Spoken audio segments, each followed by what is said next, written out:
పోలి నడుచుకోకు కానీ క్రీస్తును పోలి నడుచు. హల్లెలూయా.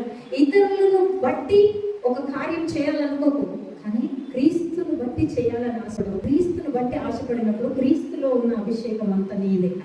అభిషేకానికి కొదువ లేదు, అభిషేకానికి లిమిట్ లేదు. ఇంతవరకు పని చేస్తా అన్న లిమిట్ లేదు. ఫుల్ ఆఫ్ అనాయింటింగ్ ఉంది. అభిషిక్తుడు అని అర్థం.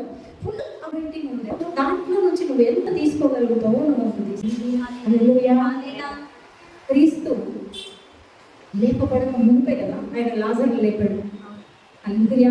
క్రీస్తు లేపబడక మునిపే లాజర్ని లేపాడు. అంటే ఆయన పరిశుద్ధాత్మ ఎప్పుడైతే పావురం ఆయన మీద వచ్చి వాలేదో, దేవుడు తండ్రి అయిన దేవుడు ఆయన కోసం సాక్ష్యం ఇచ్చాడో, పరిశుద్ధాత్మ ఆయనలో పనిచేస్తాడు.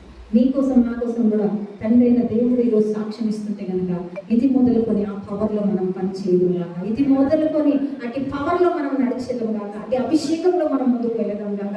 You are not ordinary, you are extraordinary, you are supernatural. అది అర్థమవుతుందా? తెలుగులో కూడా చెప్తున్నాం, మీరు ఆర్డినరీ వ్యక్తులు కాదు, మీరు సూపర్ న్యాచురల్ వ్యక్తులు. అతి సాధారణమైన వ్యక్తులు మీరు కాదు, అసాధారణమైన వ్యక్తులు మీరు. సూపర్ న్యాచురల్ పవర్ మీరు వాకింగ్ బైబిల్ అండి. ఈ బైబిల్ కొద్ది రోజుల తర్వాత దొరకదంట. ఈ మాట గుర్తుపెట్టుకోండి.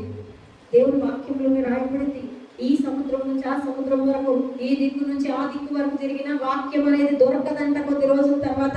కాబట్టి ఈ వాక్యం ఎక్కడ ఉండాలా? మన మైండ్లో, మన నోట్లో, మన చేతిలో, మన నడకలో, మన నడకలో, మన హృదయంలో. కాబట్టి ఈ బైబిల్ అంతా ఎక్కడికి వెళ్ళాలా? మన లోపలికి వెళ్ళాలి. మనము వాకింగ్ బైబిల్ లాగా ఉండాలి.